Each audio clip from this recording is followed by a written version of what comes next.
Because if you really want to, after sorting out the clarity questions that you want to sort out, it's okay, to consider business as that. And now, if you want to go into business, even before we start talking about these times we are in, if you want to go into business, somebody described it as like jumping off a cliff and not really being sure or whether you had the support or something to help you stay afloat. So it's likely that you must prepare that there will be times that it will be up, there will be times when it will be down. The ups and downs, ups and downs. There could be. Sometimes you are graced. I don't know that it's gracing because even in the down times, in fact, most of the down times I have had in my businesses are times of growth. Most of my down times are times of growth. Times when I have to take quantum leaps for one or two things that I have to do to make sure my businesses have to move to some certain better levels. So, but there'll be ups and downs. So one of the great assets you can have as somebody into business is to decide, okay, I am going to have what I call resilience. I'm going to have tenacity. I'm going to be able to stand in if anything comes up at any time that goes beyond my ability to cope. So you must be able to know that there'll be ups and downs, up and the down times, mountains and the valleys. It will happen. Most of the time when you're in the up times, maximize it, and when you're in the down times, learn from it. Okay. In fact, sometimes as you are doing business, you're having your up times, you are keeping money, you're buying assets, you are doing a lot of things because businesses can be ups. But I've established the fact that for business to run, businesses are the road to wealth for most people if we decide to go. Now, in a place like in Nigeria, businesses will work most of the time, not most of the time, sometimes, because generally the statistics in Nigeria is that they'll say 70 to 80% of businesses fail in the first year. Out of the remaining 20, 30%, a couple of them too will also fail in 5 years. But we have a lot of percentages that will still survive. And that time, what people find out is that when those businesses fail, sometimes, of course, we believe that there's grace.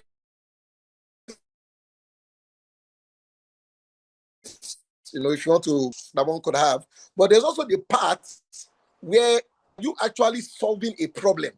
Because sometimes in times like this, to thrive in times like this is to time and see whether you need to do a reevaluation.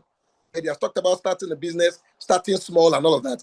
Is to see whether are you actually solving a problem? Are you actually meeting a need? Because one of the problems we have sometimes that cause to struggle financially or in businesses is because we just sometimes chase passion. Passion is okay. If your passion will put food to your table, is okay. In fact, what most people that have done very well for themselves, what they talk about now is first solve a problem. First meet a need.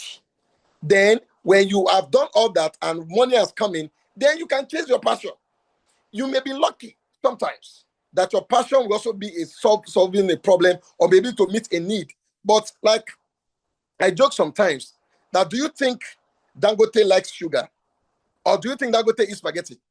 You think spaghetti is Dangote's passion? No, or his flour. Look at how he has gone from flour to spaghetti to sugar to cement, meeting basic needs, making a lot of money, now going into oil and a lot of other things. And electricity that we are getting that may go through is going into those areas. So for me, when I was starting, I knew that, okay, health is a problem. And if you check my profile, because we start thinking, okay, maybe it's just health. It's not just health. I also have a food business. Recently, I just started a supermarket. So if I realized that it is the same principle of business, of understanding how to leverage on people, how to leverage, understanding finances, and this cuts across all the phases of businesses, but make sure you are meeting a need. Narrowing it down a little more to people, because that's part of my core, or what I've been told to do. If you are the owner of a business, you must understand that what your role, one of your major role is you are the chief executive officer, or the business owner is also the chief vision officer. You are the one that knows what you want to do and where you are going. And in fact, every time, and because this is one of the keys to thriving in times like this, Are you really a CEO, or you're just somebody that just runs a small business? Of course, I like what Pastor Tayo said. You start small. I started small.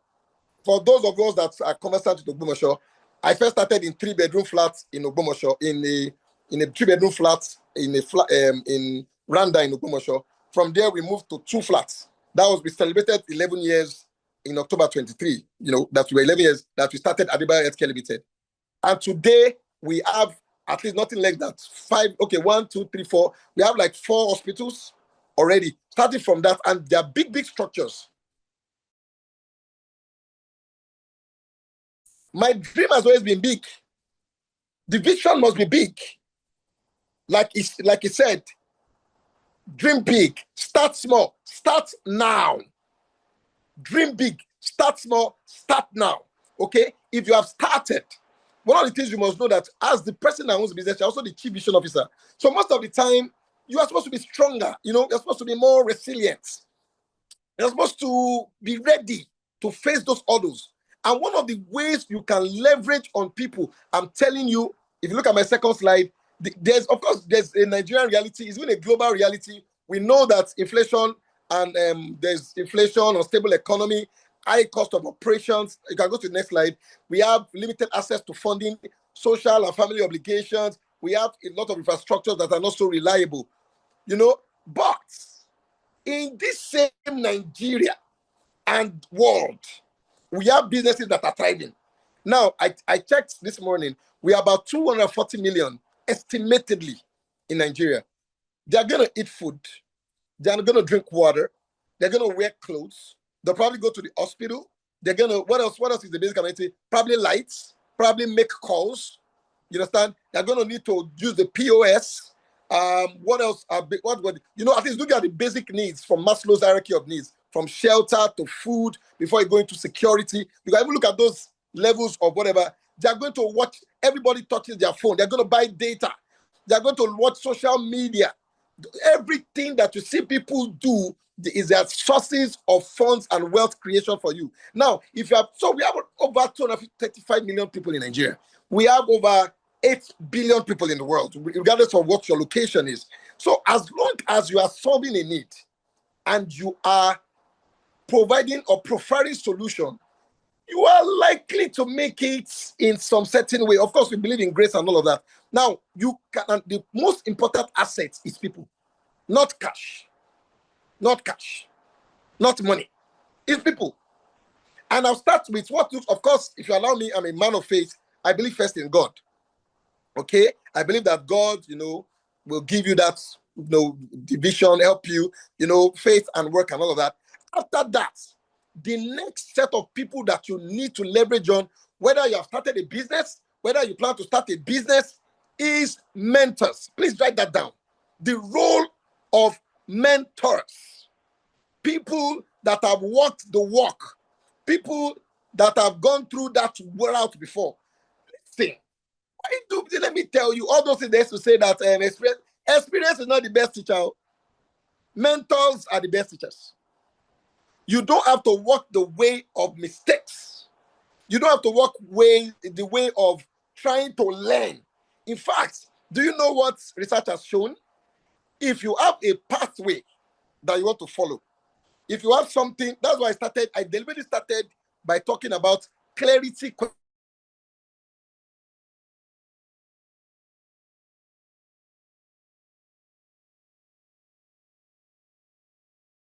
I need.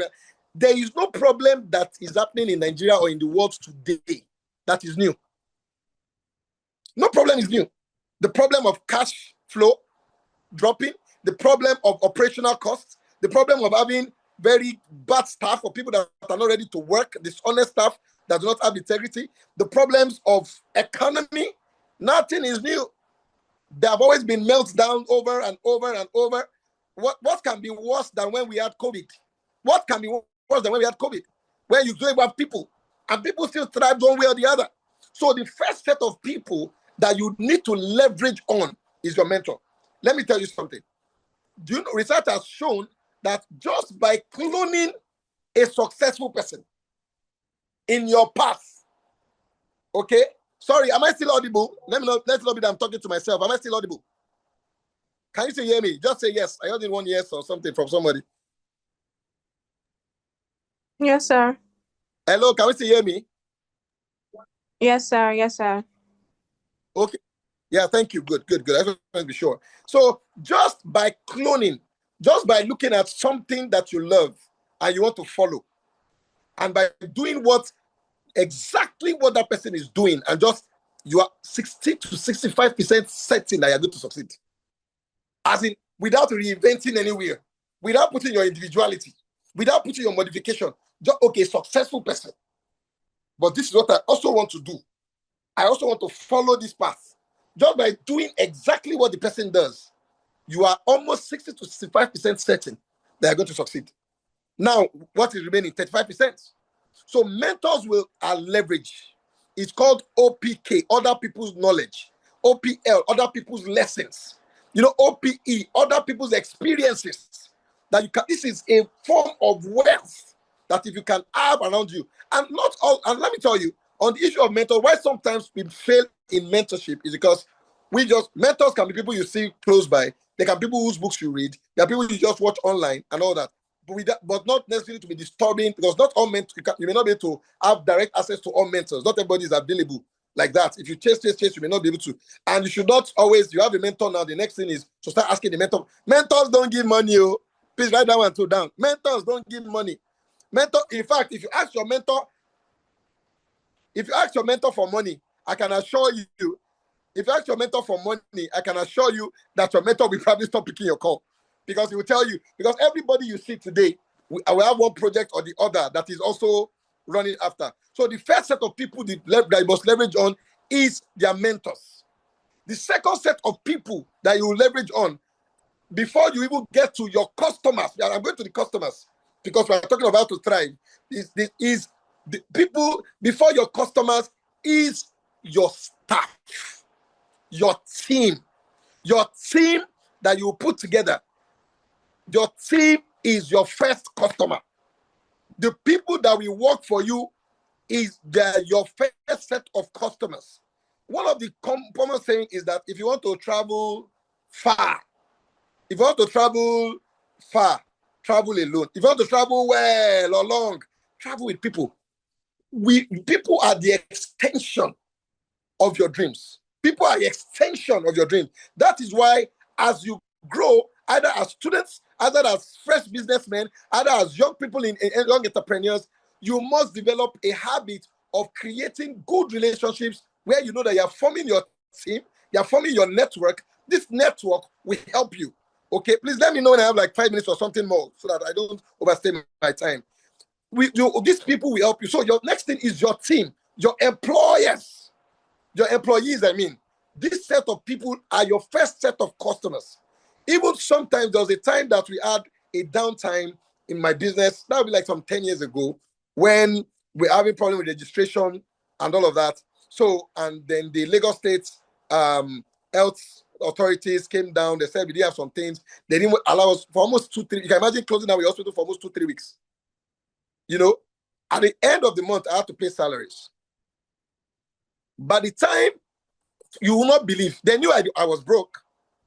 Just so you know that the Adebayo you probably see today was not always like that. They knew I was broke. So I still look for money somehow, from other sources to pay. Do you know some of my staff, they're still with me today, and they are one of the set of people that are enjoying being where we are now. Some of my staff actually returned their salary back to me. I don't believe. Though eventually I paid them back the next month.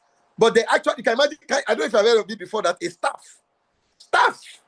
like up to close to 10 of them, returned salary back to me that, Oga, I know we did not make money. I know this month wasn't so good. So those that might say they were explaining to their husband. And I was amazed, like, okay. And some of them are still with me today. So you can imagine how much I take care of them now that the business is probably doing better, as the case may be. So your employees, you must be selective to choose a good team. Your team will take you far. The extension of your vision. You will build them in 3s, build them in 12s, build them in numbers, so that everybody can drop that. Because your job as a business owner in reality is not the job. You do the work, you do two major things that you do as a CEO or as a business owner. It is networking and vision. Networking and vision. Okay? So you're not supposed to, in fact, as you are starting your business, immediately you're starting your business, you're already looking for ways to be away from the business.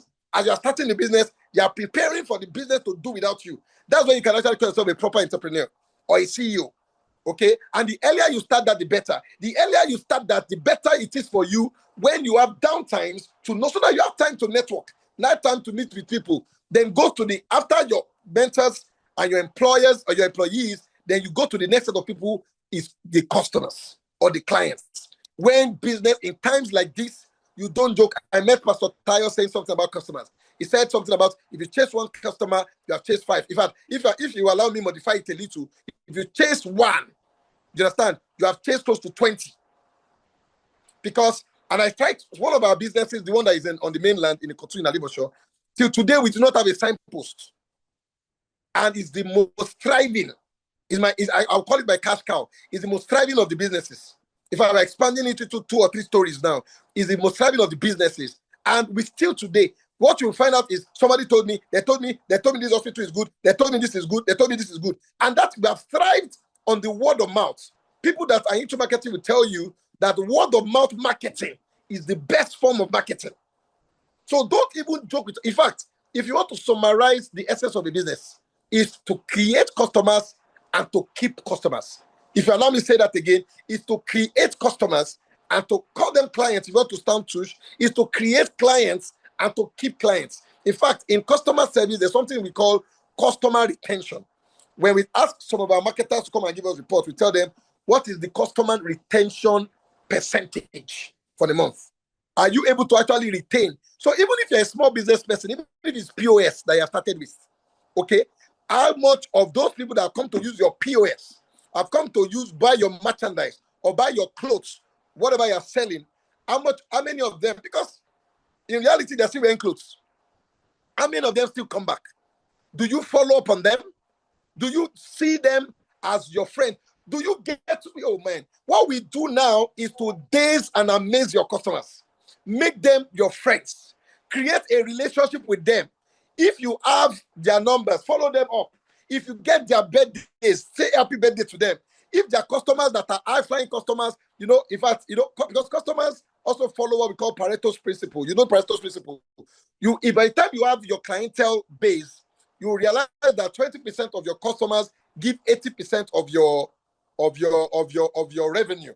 So those 20% that give 80%, you will become their paddy, their bestie. You buy their ashrebi. You do whatever you have to do to make sure you are friends with. So that's why we'll tell you, if by now, before, as you were growing, you have not grown the culture of relationship, understanding how to relate with people, how to talk. Let me also tell you this before we move on. In 2025, knowing how to talk, attention is a currency. You must know how to draw attention to yourself. Though not everything should be negative, but even those that we think is negative, look at the pillars and the portables of our world. There is attention. That's why the fact that we may not be very comfortable with their style or their morality, we can draw a little bit from them through our own moral standpoint to catch attention. You cannot be saying you're doing business and you're saying you want to be, you don't want people to know you in 2025. They'll know you. One of the things Pastor Tayo said is building foundation silently. Yes, that foundation. Build the foundation silently. Arrange it. Let everything when it not stand where. The next thing is come out there. Come out on social media. Come out everywhere you can come out. Let them see you. Make profits. Make impacts as much as you can do. So the customers are key. Encourage them to give you feedbacks in times like this, when it is difficult to run a business, when businesses are closing up and some businesses are thriving. Some businesses are doing well. Some businesses are scaling. Some businesses are buying more properties in this same our country and beyond everywhere. So these are some of the secrets that we're trying to share with you. So the customers, also make sure you make those customers happy. Satisfy your customers. They are your paddies. They are the cash king. They are the most important assets that you may have. Don't forget, I mentioned first that your employees are your first customers. Because if you take care of your employees, if you take care of your staff will take care of your clients. You can write that down too. If you take care of your staff, they'll take myself and one of my executive assistant, the head of HR this today. We just spoke some hours ago, and we're talking about some of our front desk in one of our facility. And one of the things we said, I think it should be even be here. One of the things we said is that okay, let's increase salary for some people. If you increase salary for some people, depending on whatever the decision, the reason is, there's no way they'll be happy because money incentive is very important, especially in this part of the world. I know there are financial and non-financial incentives, but financial incentive is very strong, especially in this part of the world. So take care of those your employees, take care of your customers, take care. As you take care of that, then you also as the CEO, please, let me tell you, John Maxwell said, everything rises and falls on leadership. Your people, your business will not go beyond. In fact, there's one of his books, he talks about the law of the lead. The lead is like a cover of a pot. The cover of a cup is like a lead. You know, the lead limits whatever will be in that pot. So they said he said there's a law of the lead in leadership, in managing people. So people cannot go beyond that lead. That's you. That is the higher. So the more you increase the skill in knowledge, in value, your business naturally grows according to your own growth. So you are growing them and all that. Because at some point, like I mentioned to you, you must also learn delegation, which is another key in times like this. Because you may need to do some legwork in times like this. You may need to do some legwork. You need people that will still be running your business. You want to go look for network, market, get more customers at some certain levels. That must be done. So if you don't have people that are going to work. Imagine you going somewhere now, going to a place, marketing your thing, doing your networking. I tell them to come back to your business, and they come to your business and they realize that what you put there is rubbish. You have emphasized that they should come, and at the end they have come. So they will just yimu, they call yimu. They just yimu for you and say to you that whatever you have said is a lie. And like Pastor Tayo said, it's part of the ethics. Don't say integrity is part of the values that we cherish. Those are one of the things, because it's called character in business. Character, credibility. When you want to, because we'll talk about finance in a bit. Do you want character? Credibility is what gives you money. Character and credibility is what gives you money. After your people, you have your operations and all that. Even in your operations, let me also quickly mention this. One of the things we must also leverage in times like this is social media. Whether we like it or not, we are in the times of social media. You continue to run your business. You continue to talk about it. You continue to do what you can in times like this. The other part, which I want to quickly talk about before I close, is the area of the finance. Now, I'll just keep most of those from those slides because of time. I know I've spent some time. And beyond that is the area of finance. Now, people talk about finance a lot. And in times like this, let's first start with what you have. Number one, you are starting a business. Start with what you have. Somebody told me that he wants to do a business. He wants me to help. You don't even have a business plan. You have not done feasibility studies. You can't even convince me that your business will even yield money. Even if I want to do, I'm not Father Christmas. Even me now also I still do. But even if you want me to assist you, you don't even have anything written down for me to look at what you want to do. So, okay, this is what you want to do. How can you start? Can you start a little? Can you start with a little? Can you start with a small scale? Keep going. For some of us that have started business, one of the things we need to do is to look at our structures very well in our business. Because sometimes when we're looking at our income, sometimes we spend so much time on income. Let's work hard. As you are working hard to increase your income, work hard to reduce your expenses. Look, first of all, is if you're running a business already, can you look at whether you have leakages? Do you have leakages? Like he mentioned, there are a lot of AI tools, a lot of technology now that can help you track your money, track your accounts. People too can help you. But of course, we have always said this over and over again, that you should try your best to limit the people as much as possible, because people are not people that you will not be able to monitor people like that. Okay, you must be able to track your finances, reduce your expenses. Sometimes you may need to merge roles in times like this. If you already have a business that is thriving, okay, can you do this and this? Instead of employing new people, can we do this and this? Can we reduce this and add this to this? Can we look at our documents? Where is our strength coming from? Can we look at what our income is coming more from this group of people? This set is coming from this group, more from this group of people is coming from this set of people, the 20% that give me my funds. Do I need to strengthen that area? Do I need to invest more in that area? Because if you have a business and you realize that most of your patients come from the north, or most of your clients come from the north, or come from a set of people, those are the 20%. As much as you are trying your best to make sure that these things, you are trying to have a global business, first make sure you have cash flow. So look at the areas, the people, strengthen those areas of people that are bringing in your cash flow, okay, and tailor it more. You may need, in times like this for your finances, you may need to look at your product or service again. Do I need to modify it a little more? Do I need to try and rearrange my product or service to meet the needs of people? Do I need to do another feasibility? Not necessarily changing your business. You know, I'm not talking about changing your business or closing down your business. But you need to look a little at what you are doing and maybe look at the possibility of modifying it a little to meet up. You know, don't forget what I told you. A business that will be profitable meets a need. Is either you're meeting a need or you're solving a problem, whether it's goods or services. Okay? So you want to check your products and see whether your services needs to be modified. Your customer service, the goods or products that you're producing, do we need to tailor it more to the people? Because it's the power and the money is with people. It's the clients that will come and buy. It's the clients that will come and use your service. So you have to check again, because the more you solve those problems now, if you have problem with even getting, for example, our business now is at a level where, to a large extent, we can assess credits.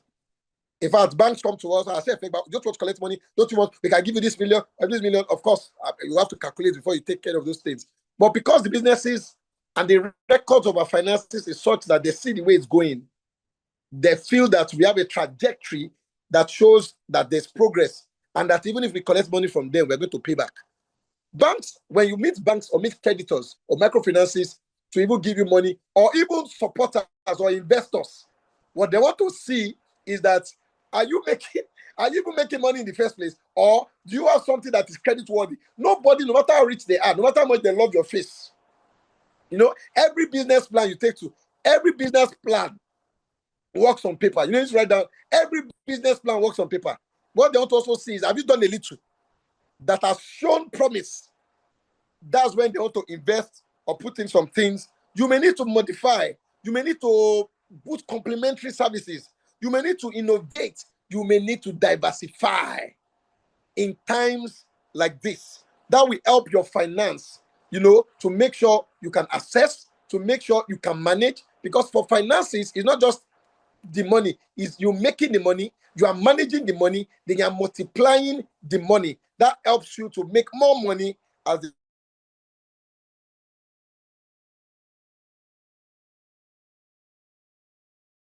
the case may be. And make sure your operations too with yourself, understanding businesses, understanding times, understanding what you need to do, clarifying yourself, clarifying your vision and where you know you are going to, and you are able to build a team, a good team, and your team together can also work on the customer's clientele, and you are starting small and you have a vision and you're moving and you're looking keenly, because business is majorly three aspects: sales and marketing, operations number 2, and finance. You are looking at your sales and your marketing, because that's another key area.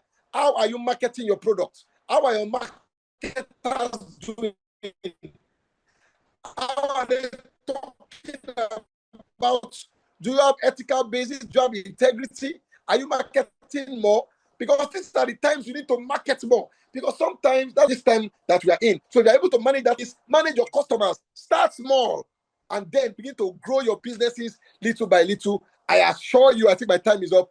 I assure you that you can thrive well and do your business well. And I assure you that you're going to make a lot of wealth in social wealth, financial wealth, physical wealth, even spiritual wealth.